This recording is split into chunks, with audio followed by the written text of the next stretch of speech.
전국의 예비 초등학생 학부모 여러분 안녕하세요. 반갑습니다. 저는 여러분들께 초등학교 입학의 이모저모에 대해서 안내드릴 교사 문성준입니다. 어느새 훌쩍 자라 입학을 앞두고 있는 우리 아이 바라보고 있으면 정말 대견하시죠? 또 한편으로는 우리 아이가 학교에 가서 정말 잘할 수 있을까 하는 막연한 불안감도 드실 겁니다. 오늘 저와 함께 하신다면 이런 막연한 불안감 어느 정도는 덜어낼 수 있지 않을까 생각이 됩니다. 그러면 제가 오늘 준비한 내용 같이 한번 보실까요? 저는 오늘 이런 순서로 내용을 준비해봤습니다. 입학하는 과정에서 그리고 입학한 뒤에 학부모님들께서 가장 궁금해하시는 내용들만 뽑아봤는데요. 같이 한번 살펴보시죠. 먼저 우리는 입학 절차에 대해서 살펴볼 겁니다. 그리고 입학을 하고 나서 어떤 것들을 준비해야 하는지 우리가 준비물들을 살펴볼 것이고요. 다음으로는 초등학교에서 특히 1학년에서 어떤 것을 배우고 또 그것들을 잘 하기 위해서는 어떻게 준비하면 되는지 살펴볼 겁니다. 그리고 네 번째로는요. 초등학교 생활을 잘하기 위해서 올바른 생활 습관 어떻게 길러줄 수 있을지 살펴볼 거고요. 그리고 다섯 번째로는요. 가정에서 우리 아이가 공부를 즐길 수 있도록 하기 위해서는 어떻게 도와주면 되는지 살펴보겠습니다. 그리고 마지막으로는 어머님들께서 가장 많이 물어보시는 질문들만 뽑아가지고 대답을 드리는 시간을 갖도록 하겠습니다. 자, 그러면 제가 준비한 내용 하나하나씩 살펴보실까요?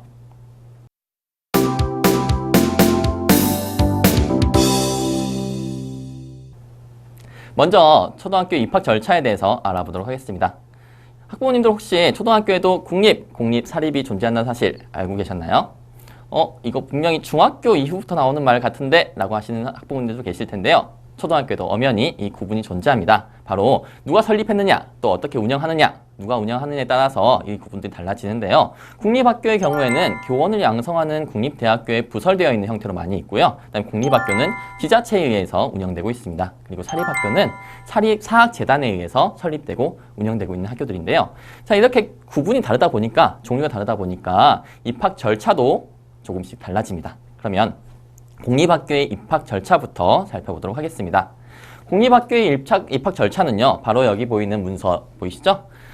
이 취약통지서를 받는 것부터 시작됩니다. 이 문서는요. 우리 아이가 학교에 갈 대상자가 되었습니다 하는 것을 알려주는 문서인데요. 이 문서 안에는 아이의 인적사항, 그리고 아이가 배정받은 학교, 그리고 예비 소집일이 적혀 있습니다. 자, 그러면 이걸 받고 어떤 순서로 진행되는지 살펴보실까요? 취약통지서가 발급이 되면 우리 아이가 배정받은 학교에 우리 아이의 이름이 통보가 됩니다. 자, 그럼 여기서 끝인가? 입학이 완료되는가? 아닙니다.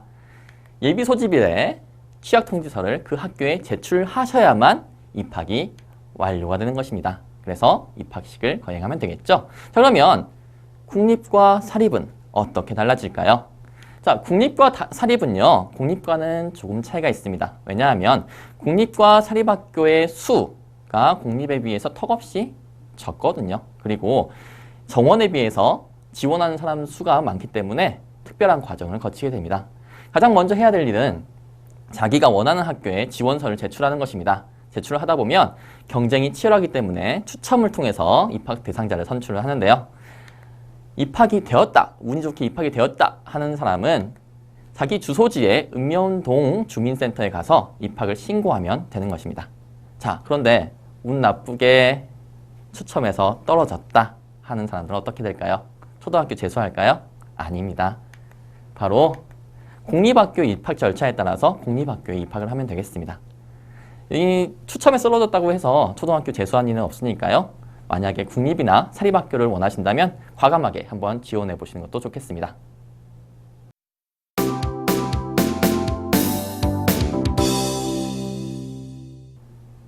입학 절차에 대해서 알아보셨으니까요. 이제 입학하고 나서 어떤 것들이 필요한지 준비물들 살펴보겠습니다. 우선 준비물들을 기본 준비물과 학습 준비물로 나눠봤는데요. 기본 준비물은 말 그대로 학교 생활에 꼭 필요한 것들, 이고요. 학습 준비물은 학습하는 데 필요한 준비물들이 되겠죠. 하나하나 살펴보도록 하겠습니다. 먼저 여기 있는 거 책가방입니다. 학교 그리고 학생 하면 떠오르는 게 바로 이 책가방이죠. 책가방은 어깨에 매는 것이니만큼 어깨에 과도한 부담을 주지 않는 것을 골라야 합니다. 그러려면 어깨 끈이 적당히 넓어야 하고요. 또 등받이에는 쿠션이 있어서 오래 매더라도 피로감이 덜한 것을 구해야 합니다. 그리고 메고 다니는 것이니만큼 가벼운 것이 좋겠죠. 그리고 이 책가방을 이용할 때 팁이 있습니다. 바로 아무리 많이 넣더라도 아이 몸무게의 10에서 15% 무게를 넘지 않도록 해야 된다는 것인데요. 그것보다 더 무겁게 되면 아이의 성장에 안 좋은 영향을 미칠 수가 있습니다. 자, 다음 준비물 살펴보겠습니다. 여기 있는 건 공책이죠. 공책은 종류가 정말 많습니다. 줄공책도 있고요. 10칸, 8칸 공책들 많죠. 이 공책은 종류도 많고 그러다 보니 고르기가 어려운데요. 특히 담임 선생님에 따라서 준비해오라고 하는 공책의 종류나 수가 달라질 수 있습니다. 따라서 입학을 하고 난 뒤에 담임 선생님의 안내에 따라서 구입하는 것이 현명한데요. 그래도 미리 준비하고자 하신다면 가장 많이 사용되는 줄공책이나 아니면 10칸 공책들 한두 권 정도 준비해 두시는 게 좋을 것 같습니다. 다음은 종합장이에요.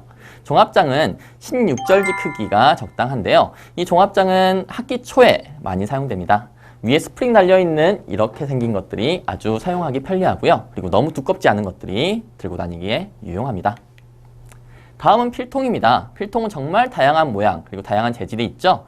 플라스틱으로 된 거, 쇠로 된 거, 또 천으로 된 거, 합성 피혁으로 된 거 이런 것들이 있는데요. 저는 딱딱한 외피보다 말랑말랑한 외피를 가지고 있는 천이나 합성 피혁을 추천드립니다. 그 이유는 딱딱한 것들은 뛰거나 움직일 때 소리가 나고요. 또 그러면서 안에 있는 내용물이 파손될 수가 있거든요. 하지만 천이나 합성 피혁은 안에 있는 내용물을 잘 보호할 수 있습니다.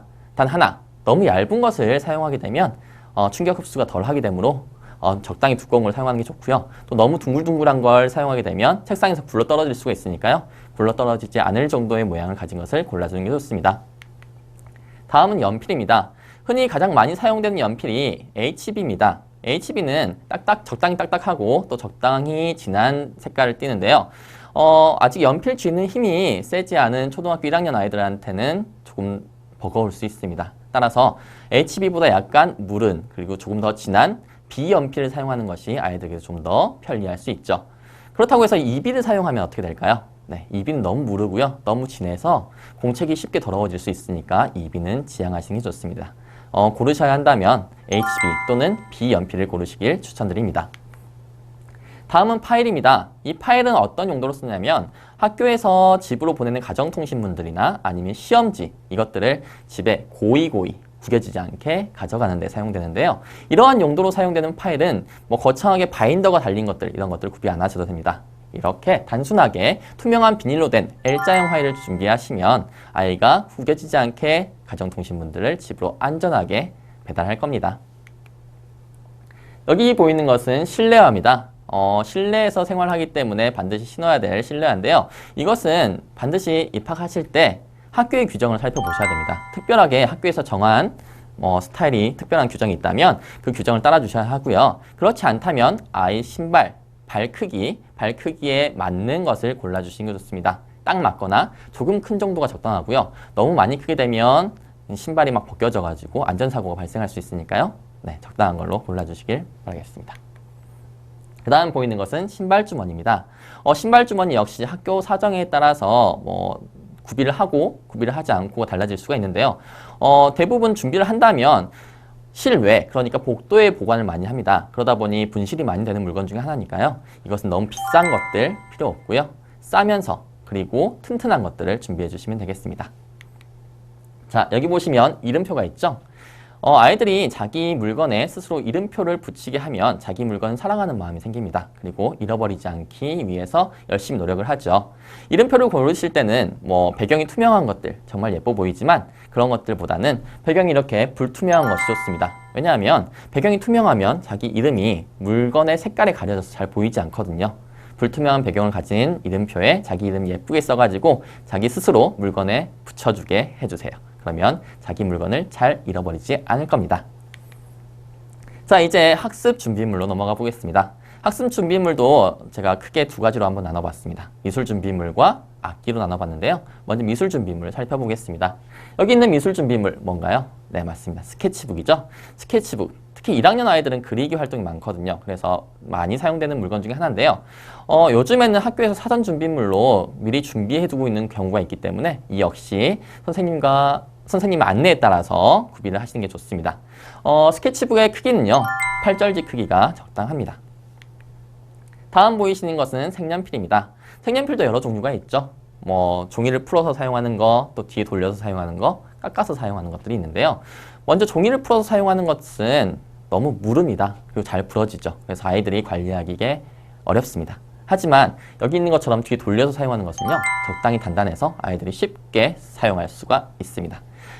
만약에 색연필을 고르셔야 한다면 저는 뒤에서 돌려서 사용하는 것을 사용하시라고 추천을 드리고 싶습니다. 다음을 보시면 크레파스가 있습니다. 크레파스는 정말 다양한 색깔이 있죠. 어떤 것은 10색, 24색 이런 것들이 있는데요. 일반적으로 많이 사용되는 것은 24가지 색깔을 가지고 있는 크레파스입니다. 크레파스를 고르실 때는 크레파스가 손에 묻어나지 않는지 살펴보시고요. 또 아이가 쓰는 것이니까 독성이 있으면 안 되겠죠. 무독성 있는 것은 반드시 확인하셔야 됩니다. 그리고 케이스가 손잡이가 있다면 들고 다니는데 용이하므로 가급적이면 손잡이 있는 크레파스를 골라주시는 것도 좋겠죠. 다음은 물감이에요. 물감도 역시나 아이가 필요한 색깔이 다 있으면 좋겠습니다. 그렇다고 해서 너무 많은 색깔이 있으면 잃어버릴 수도 있고 관리도 안 됩니다. 적당한 색깔을 골라주시면 되고요. 또 아이가 그림을 잘 그리기를 바라는 마음에서 전문가용을 사주시는 학부모님도 계시는데요. 전문가용보다는 아이가 쉽게 쓸 수 있고 부담 없이 쓸 수 있는 문구용을 사주시는 것이 좋습니다. 물감을 사용하기 위해서 필요한 도구들이 있죠. 붓이 있습니다. 붓은 털이 적당히 탄력이 있고 또 가지런하고 이런 것들이 좋은데요. 너무 고급인 제품보다는 쉽게 사용하고 할 수 있는 것들이 좋습니다. 다음은 팔레트입니다. 물감을 덜어서 쓰는 도구인데요.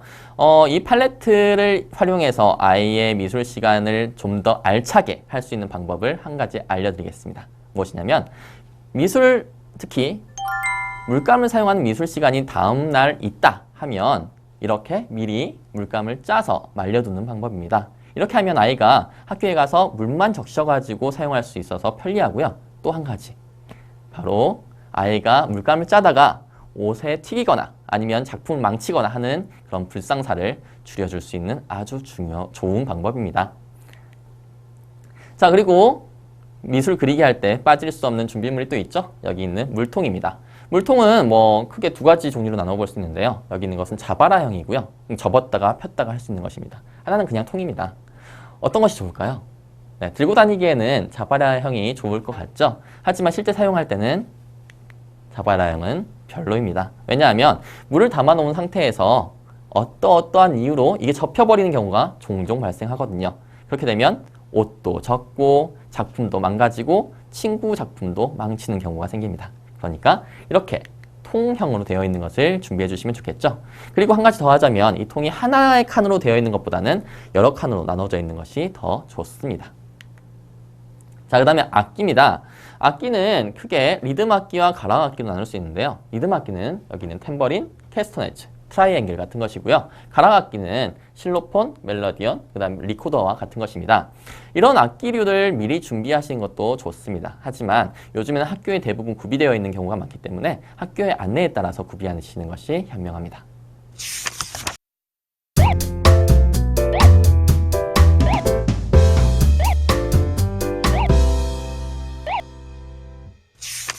자, 준비물 다 알아봤다고 해서 준비물만 들려서 학교 보낼 수 있을까요? 네, 아니죠. 옷차림도 중요할 겁니다. 옷차림, 알맞은 옷차림이 어떤 것인지 살펴볼 텐데요.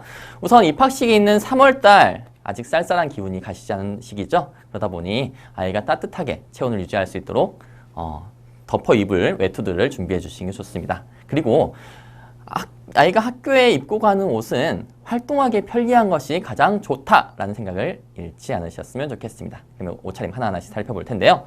자, 여기 보이는 단추가 많은 옷 어떨까요? 네, 우선 예뻐 보이죠. 하지만 단추가 많다 보니 아이가 입고 벗기가 힘듭니다. 그리고 학교에서 하는 여러 가지 활동 중에 단추가 떨어질 염려도 많죠. 자, 그러면 이 옷 매일 입을 수 있을까요? 네, 아니겠죠? 다음 옷입니다. 귀여운 동물 옷이 나와 있네요. 아이가 정말 좋아한다고 해서 이거 매일 입혀보낼 수 있을까요? 아마 이거 입혀보내면 이 아이는 전 학교 학생들의 관심을 독차지하게 될 겁니다. 매일 입고 가기에는 정말 부담스러운 옷이겠죠? 특별한 날 한두 번 입고 가는 것은 뭐 어쩔 수 없겠지만 매일 입고 가기에는 좀 부담스러운 옷입니다. 자, 다음은 드레스와 정장이네요. 정말 깔끔해 보이고 왠지 멋져 보이는데요. 이 역시 가끔 한두 번 입고 가는 것은 좋습니다. 하지만 매일 입고 가기에는 부담스러운 옷들이죠. 초등학교에서는 체육 활동도 하고 그리기 활동도 하는데 매번 이렇게 거추장스러운 옷을 입고 가면 아이가 활동에 소외될 수가 있습니다. 자, 그래서 제가 추천드리는 옷은 바로 이 옷입니다. 초등학생은 활동하기에 편리하고 단정하게 보이는 이런 옷차림이 가장 좋다는 사실 꼭 기억하셨으면 좋겠습니다.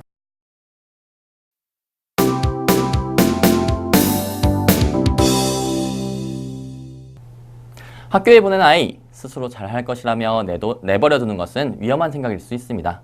학교에서 물론 교육을 하지만 학교에서 배우는 것을 받아들일 준비가 되어 있지 않다면 아이가 학교에 적응하는 것이 매우 어려워질 수 있습니다. 그리고 자존감 형성에도 도움이 되지 않죠. 어떻게 하면 도와줄 수 있을까요? 함께 알아볼까요? 학교에서 배우는 모든 활동들, 특히 대부분의 활동들은 언어를 통해서 일어납니다. 교과서를 읽고 선생님의 말씀을 듣는 데 사용되는 어휘를 이해하고 그리고 자기가 생각을 말하거나 쓰는 데 적합한 어휘를 선택해서 사용할 수 있느냐가 배움의 관건이 되는데요. 그렇다면 필요한 어휘력 어떻게 기를 수 있을까요? 가족 간 대화가 아주 중요합니다. 가족 간의 질 높은 대화는 아이들에게 즐거운 언어 교육 시간인데요. 아이들은 처음 말을 배울 때부터 이러한 방법으로 말을 익혀왔습니다. 대화는 자녀의 정서적 안정과 성장에도 큰 기여를 하는 만큼이요. 가장 중요하게 생각하셔야 될 것입니다. 하지만 가족 간의 대화의 질 또는 시간이 충분하지 못하다면 책은 좋은 대안이 될 수 있습니다. 책을 통해서 언어 능력을 향상시키고자 한다면 먼저 매일 꾸준히 책을 읽는 습관을 기르는 것이 중요합니다. 어느 정도 지적 수준이 발달된 청소년 같은 경우에는 좋은 책 그리고 필요한 책을 가려 읽는 것이 중요하지만 초등학생들은 우선 독서에 흥미를 가지고 즐겨 읽는 태도를 길러주는 것이 중요합니다. 아이가 책을 좋아하는 분위기를 만들어주는 것이 중요한데요. 그러기 위해서는 가족이 함께 책을 읽고 읽은 책에 대해서 이야기를 해보는 것이 좋습니다. 책을 부모님께서 읽어주시는 것도 좋습니다. 누군가가 책을 읽어주는 것은 또 다른 사회적인 아주 특별한 사회적인 경험이 되는데요. 이러한 경험은 아이의 뇌 발달을 자극하게 되고요. 또 아이의 집중력을 길러주게 됩니다. 그리고 책에 대한 흥미, 그리고 호기심, 상상력이 커지고요. 아이의 정서가 풍부해지는 효과가 있습니다. 때문에 책을 좋아하지 않는 어린이들에게는 이렇게 책을 읽어주시는 거 아주 좋은 방법이 될 수 있죠. 대화와 독서를 통해서 필요한 어휘 그리고 문장 구조를 습득했다면 스스로 표현하는 경험을 쌓도록 도와주어야 합니다. 자기의 생각을 말과 글로 표현하는 연습 기회를 제공해주면 되는데요. 일상적인 대화에서 아이의 생각을 자주 물어보시는 거예요. 그리고 아이가 대답을 하면 지지해주세요.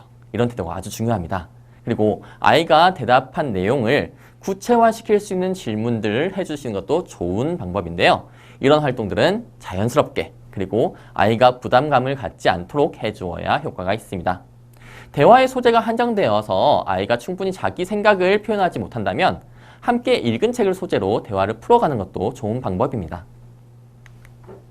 자, 자기 생각을 말로 잘 표현한다면 이렇게 글로 표현하게 하는 연습도 필요한데요.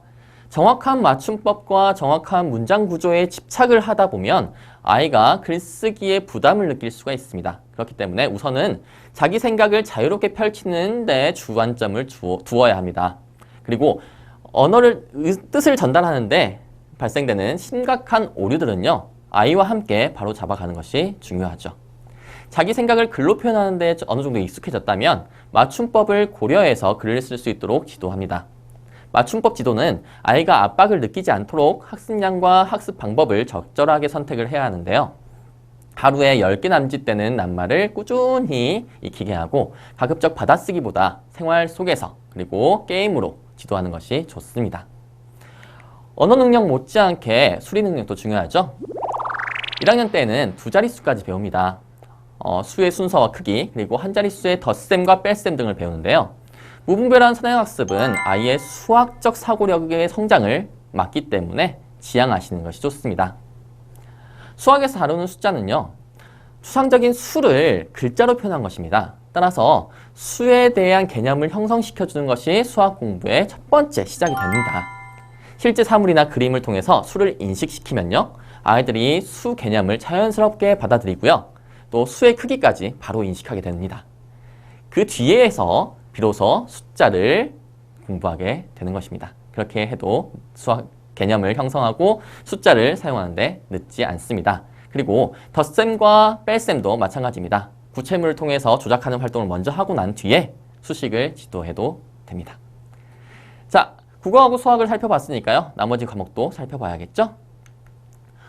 나머지 과목은 뭐가 있을까요? 네, 80년대부터 90년대까지 학교를 다니신 분들이라면 어렴풋이 바른 생활, 슬기로운 생활, 즐거운 생활 등을 떠올리실 텐데요.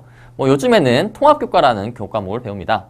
사실 교과목의 이름이 통합교과라고 해서 새로 만들어졌지만 사실은 바른 생활, 슬기로운 생활, 즐거운 생활이 주제 중심으로 통합되어 있는 것입니다. 그렇다면 통합교과 어떻게 공부하는 것이 좋을까요?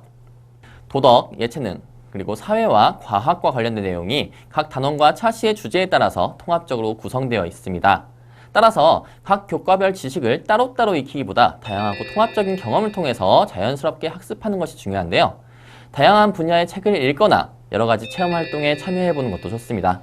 그리고 그러한 경험을 통해 느낀 점들을 노래, 그림, 춤 등으로 표현해보는 것도 좋습니다. 마지막으로 학부모님들이 많은 관심을 가지고 계시는 과목 중 하나인 영어 교과에 대해서 살펴보겠습니다. 영어는 초등학교 3학년 때부터 정규 교과로 배우게 되는데요. 따라서 1학년 때부터 부담을 가지실 필요는 없습니다. 아직 모국어를 완벽하게 습득하지 못한 상태에서 억지로 영어를 주입하는 것은요, 아이에게 해가 됩니다. 대부분의 사람들은 모국어를 이용해서 생각을 합니다. 영어가 우리 생활 속에서 자연스럽게 사용되지 않는 상태에서 강제로 영어를 주입하게 되면 아이가 형성한 모국어 사용 능력에 손상을 가할 수가 있고요. 이는 아이의 사고력과 학습력에 영향을 미칠 수가 있습니다. 게다가 영어를 주입하는 과정에서 아이가 영어에 대한 반감을 갖게 된다면 앞으로 이어질 영어 공부에 몰입을 하게 되지 못할 수도 있습니다. 그렇다면 1학년 때 영어 교육을 하면 안 되는가요? 네, 아닙니다. 1학년 때는 영어 교육에 관심을 갖게만 해주면 되겠습니다. 영어로 된 동요를 부르거나 아니면 영어로 된 애니메이션을 본다든가 동화책을 읽는 것, 듣는 것, 이런 것들이 아주 좋은 출발점이 되겠습니다. 아이가 영어에 흥미와 관심을 갖게 된다면 듣기와 말하기 중심으로 조금씩 공부의 깊이를 더해가는 것도 좋습니다.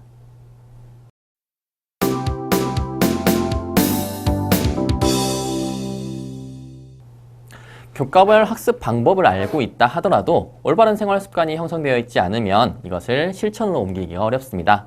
자, 그럼 우리 아이가 즐겁게 학교 생활에 잘 적응하기 위해서는 어떤 생활 습관을 어떻게 길러주면 좋을까요? 같이 한번 살펴보겠습니다. 학교는 가정이나 유치원보다 정말 많은 약속과 규칙들이 있는 곳입니다.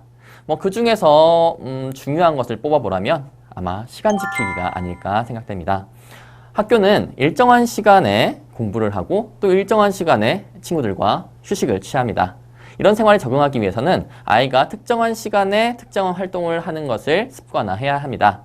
이것을 도와주기 위해서는 가정에서 짧은 시간 정하고 그 시간 동안 특정 활동을 하는 연습들을 주기적으로 시켜주는 게 중요한데요. 아이가 잘 해낸다면 그 시간을 점차 늘려서 아이가 익숙하게 활동할 수 있게 도와주면 되겠습니다. 그리고 아이가 학교 생활을 시작하게 되면 엄마의 보살핌에서 벗어나 있는 시간이 그만큼 더 늘어나게 되겠죠. 그러다 보니 자연스럽게 아이가 스스로 결정하고 또 실천해야 할 일들이 늘어나게 됩니다. 자, 이러한 생활에 적응할 수 있게 도와주는 방법은 바로 할 일 목록을 만들고 또 하루 동안의 계획을 짜보는 활동을 해보도록 하는 것이 도움이 됩니다. 아이가 자기가 그날 해야 할 중요한 활동들을 목록으로 적어보고요. 그것들을 하나하나 실천해 가는 과정을 어머니께서 옆에서 지켜봐 주시는 거예요. 그리고 아이가 성실하게 실천해 나가간다면 적절한 보상을 해주시면 되겠죠. 그러면 아이가 나중에 자기 스스로 결정하고 실천해야 할 때 좀 더 자신감 있게 또 추진력 있게 성실하게 해낼 겁니다. 아이가 하루 동안의 계획을 잘 짜내려고 한다면 그리고 잘 실천한다면 주간 계획까지 한번 세워보도록 하는 것도 좋은 방법이 될 것 같습니다. 그리고 아이를 유치원이나 어린이집에 보내보신 경험이 있다면 다들 공감하실 어려움이 하나 있습니다. 바로 아이를 깨워서 등원시키는 일이죠. 아이가 아침에 늦장 부리고 늦게 일어나려고 하고 이런 생활 습관이 학교 입학한 뒤에도 계속 남아있다면 분명 부모님과 아이 모두에게 힘든 일이 될 겁니다. 자, 이런 아이 어떻게 하면 제 시간에 잘 일어날 수 있게 도와줄까요? 네. 일어나는 시간, 그러니까 학교에 등교하기에 적합한 시간에 일어나는 연습을 주기적으로 계속 꾸준히 시켜주는 게 중요합니다. 적어도 일주일 전, 입학 일주일 전부터는 정해진 시간에 일어날 수 있도록 연습을 시켜주세요. 이 연습은 가족 모두가 함께 했을 때 효과가 더 큽니다. 그리고 아이가 익숙하게 일어나기 전까지는 평일과 주말을 분리하지 마시고요. 매일 똑같은 시간에 일어날 수 있도록 도와주세요. 그리고 아침에 일어나면 가벼운 체조나 또 음악 감상 등을 통해서 상쾌하게 하루를 열 수 있도록 도와주시면 되겠습니다. 아이에게 학교 공부 그리고 학습은 도전 과제입니다. 이 도전 과제를 잘 성취했을 때, 그러니까 성공시켰을 때 아이는 자신감을 얻고요. 또 공부에 자신감을 얻게 됩니다. 하지만 이 도전 과제에서 실패했다 하게 된다면 자신감을 잃게 되고 공부에 대한 흥미도 함께 잃게 되겠죠. 공부를 좋아하게 하고 또 즐기게 하는 것도 역시 생활습관 형성을 통해서 어느 정도는 가능합니다. 공부를 하는 데 있어서 예습보다 복습이 훨씬 더 중요합니다. 그리고 이 복습은 기억에서 완전히 배운 것이 사라지기 전에 짧은 시간 동안 집중해서 하는 것이 효과적인데요. 그렇기 때문에 아이가 집에 오자마자 그날 배운 내용을 바로 정리하도록 하는 습관을 길러주시면 좋습니다. 그리고 학교에서는 숙제가 나오는데 이 숙제는 그날 배운 내용을 정리하고 또 다음에 배울 내용을 미리 준비하는 성격을 가지고 있습니다. 그러니까 빠지지 않고 매일매일 하는 게 중요하겠죠. 아이가 스스로 숙제를 바로 할 수 있도록 도와주시면 되겠습니다. 자, 그리고 마지막으로 일기를 쓰는 습관 빼놓을 수 없습니다. 일기를 열심히 쓰면 글쓰기 실력도 늘죠. 그리고 자기의 정서적 안정과 내적 성장을 도모할 수 있는데요. 이런 장점 모르시는 분 없을 겁니다. 하지만 부모님들 스스로 생각해 보세요. 본인들은 일기 쓰기 즐기십니까? 그렇지 않죠? 왜 그럴까요? 맞아요. 일기 쓰기를 숙제로 접했기 때문입니다. 일기 쓰기를 숙제로 접했기 때문에 일기 쓰기는 힘든 거야 라고 생각하시게 되고 결국 즐기지 않고 지금은 안 쓰시게 되었죠. 우리 아이는 조금 달랐으면 좋겠다 이렇게 생각하신다면 제 말에 귀를 기울여 주시면 되겠습니다. 우선 아이는 글쓰기를 지금 방금 시작했습니다. 그렇기 때문에 지금 당장 일기장을 꽉 채워 그것도 매일매일 써야 돼 이렇게 지도하시면 분명 아이도 부모님과 같이 일기 쓰기를 싫어하게 될 겁니다. 아이가 쓸 수 있는 문장들을 자기 생활에서 느낀 것들 그리고 자기가 생활했던 것들을 자기 쓸 수 있는 문장으로 풀어 쓸 수 있게 도와주십시오. 그리고 아이가 나는 어떤 걸 써야 될지 모르겠어요 한다면 함께 이야기를 하면서 일기 쓰기의 글감을 함께 찾아보시는 것도 도움이 됩니다.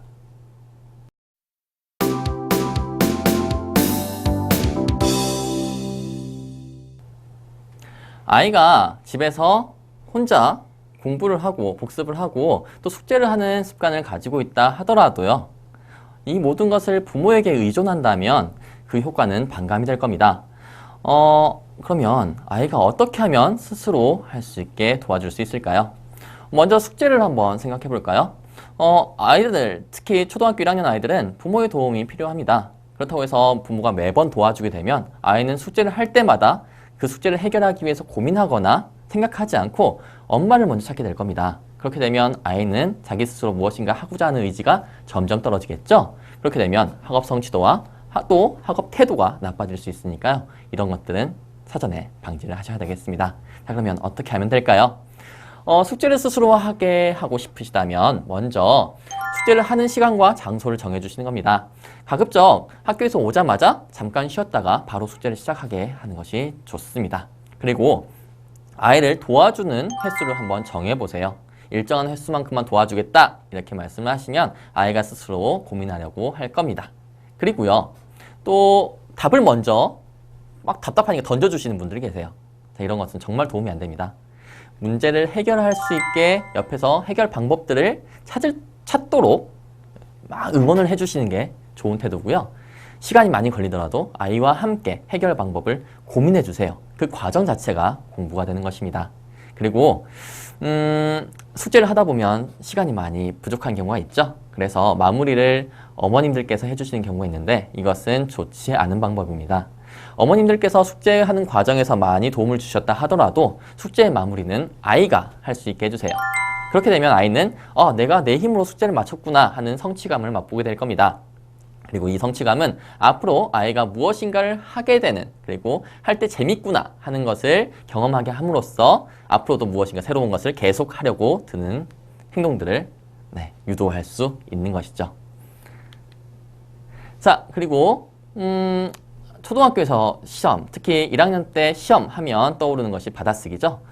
저 같은 경우에는 아직도 1학년 때 받아쓰기를 준비하면서 느꼈던 경험들, 기억들이 아직도 생생한데요. 시험을 치러보지 않은 아이들한테는 이 받아쓰기, 별거 아닌 시험 같은 이 받아쓰기조차도 정말 큰 부담으로 다가옵니다. 받아쓰기는 사전에 먼저 어떤 것을 볼 것인지 공지가 되는 경우가 많은데요. 이 공지되는 문장들을 잘 열심히 공부하면 받아쓰기는 무리 없이 통과할 수가 있습니다. 그런데 이렇게 제시되는 문장들, 단순히 암기하는 것보다는 우선 생활 속에서 이걸 이용해서 짧은 글짓기를 한다든지 아니면 게임을 한다든지 하는 방식으로 아이의 흥미를 돋우어서 공부를 하게 하면 효과가 더 커집니다. 그리고 틀린 문제가 있죠. 이렇게 다 맞으면 좋겠지만 틀린 문제가 발생을 했을 때 너 이거 왜 틀렸어? 저번에 엄마가 공부했잖아 하면서 질책하시기보다는 이거 모르는 게 있었네. 이거 우리 앞으로 더 열심히 해서 알아보자 하면서 새로운 것을 알아가는 계기로 삼아주시면 아이 발전에 그리고 성장에 더 큰 도움이 되겠죠?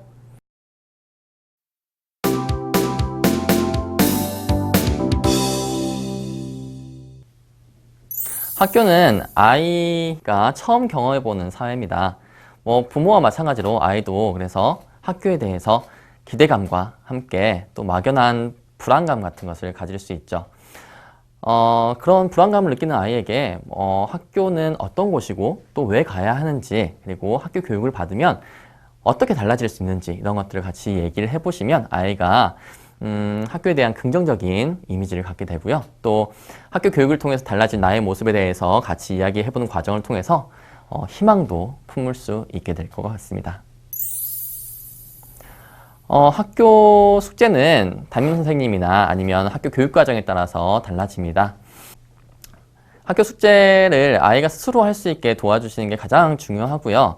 이때 이제 아이는 사실 잘 하지 못합니다. 자기 힘으로만 하면 잘 하지 못하는데 이 결과만 가지고 숙제 잘했네 아니면 잘 못했네 이렇게 얘기하시는 것은 좋지 않습니다. 아이가 열심히 하는 과정에 집중을 하셔서 열심히 했다면 아낌없는 칭찬을 해주시기 바랍니다. 네, 학교는 작은 사회입니다. 학교도 사회니까요. 사회에서 예쁨 받는 아이들이 학교에서 예쁨을 받는다, 인정을 받는다 이렇게 보시면 되겠습니다. 인상성이 바르고 바른 말 사용하고 친구를 잘 도와주고 하는 친구들이 같은 반 친구들이나 아니면 선생님의 인정을 많이 받는 편입니다. 급식 지도는 우선 학교에선 기본적으로 바른 자세로 골고루 먹는 것을 지도를 합니다. 그런데 선생님에 따라서, 담임 선생님에 따라서 어떤 분은 특별한 사정이 없으면 남김없이 다 먹어라 이렇게 지도하시는 분이 계신가 하면 또 어떤 분은 즐거운 환경을 먼저 만들고 그런 환경 속에서 아이가 스스로 잘 먹을 수 있게 이끌어 주시는 분들도 계십니다. 때문에 담임 선생님과 이야기를 나누면서 급식 지도의 방향을 결정을 하셨으면 좋겠습니다. 그리고 아이가 특별하게 먹으면 안 되는 음식이 있다면 반드시 사전에 학교에 알려주셔야 안 좋은 문제들이 발생하는 것을 막을 수가 있겠습니다. 아이가 학교에서 노는 친구들이 없다면 먼저 담임 선생님과의 상담을 통해서 아이에 대해서 객관적으로 판단을 해보는 게 중요합니다. 아이의 학교 생활은 가정 생활과 다를 수가 있거든요. 객관적으로 판단해보고 아이의 문제가 발견이 된다면 그 문제를 해결하기 위한 방법을 담임 선생님과 함께 머리를 맞대어서 찾아보는 것이 중요합니다. 그리고 같은 반 학부형들과도 같이 여러 관계를 맺으면서 교류하는 것이 문제 해결에 도움이 됩니다. 아이 학교 생활에 집중을 하고 관심을 많이 가져줘야 되지만 사실 아이들 사이에서는 작은 문제들이 있을 수 있죠. 이런 작은 문제들, 사소한 문제들까지 개입을 하게 되면 자칫 문제가 복잡해질 수가 있습니다. 이런 경우에는 아이가 스스로의 힘으로 해결하는 모습을 지켜봐 주시고 그 기회에 다른 아이들과 아니 다른 사람과 다툼이 생겼을 때, 갈등이 생겼을 때 어떻게 해결해야 되는지 아이가 스스로 체득을 할 수 있게 도와주세요. 사과를 하고 또 사과를 받는 과정에서 갈등 해결 방법을 자연스럽게 체득할 수 있게 될 것입니다. 상담은 학교에 따라 다르지만 기본적으로 한 학기에 일주일 정도 상담 기간이 있습니다. 이 기간을 이용하실 수도 있고요. 특별한 사정이 있는 경우 담임 선생님과 약속을 정하셔서 상담을 하실 수 있습니다. 담임 선생님들도 아이 지도를 위해서 가정과의 소통을 중요하게 생각하시니까요. 상담 신청하시는데 부담감 갖지 마시고 상담을 신청하시면 되겠습니다. 학부모 활동은 학교 생활, 특히 학교 교육과정 운영하는 데 있어서 필수적입니다. 독서나 아니면 급식이나 교통도우미가 없이는 아이들의 학교 생활이 힘든데요. 이런 필요성 말고도, 우선 아이에게 이런 활동들은 정말 꼭 필요한 활동들입니다. 그리고 이런 활동을 함으로써 그 그러니까 친구들 있죠. 친구들의 부모님들과 자연스럽게 또 교류를 하게 되고 또 이런 기회에 담임 선생님과 또 자연스러운 상담을 할 수 있게 되어서요. 아이의 학교 생활을 이해하는데 좋은 기회가 될 수 있습니다. 가급적이면 참여해 주시는 게 좋을 것 같습니다.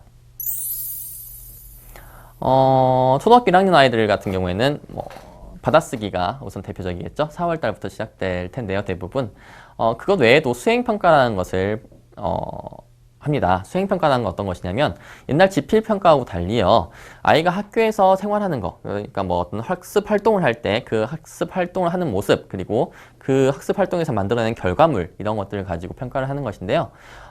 순전히 아이의 힘으로 하는 것이고 또 선생님의 관찰, 그리고 결과물 가지고 평가가 되는 것이기 때문에 특별하게 학원을 붙는다든가 이런 것들은 도움이 안 될 수 있습니다.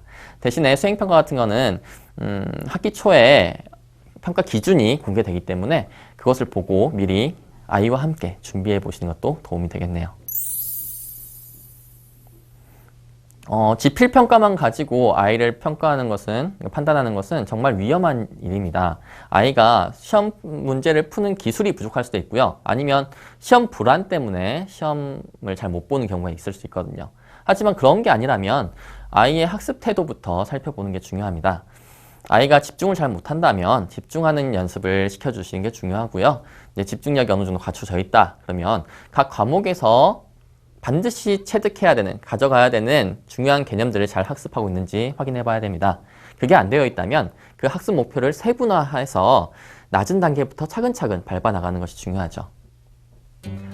자, 이렇게 해서 저와 함께 입학에 대한 이모저모 살펴봤습니다. 가정에서 사랑을 듬뿍 받고 자란 우리 아이들이 학교에서 자기 개성을 뽐내면서 잘 적응할 수 있기를 기원하겠습니다. 지금까지 열심히 들어주셔서 감사합니다.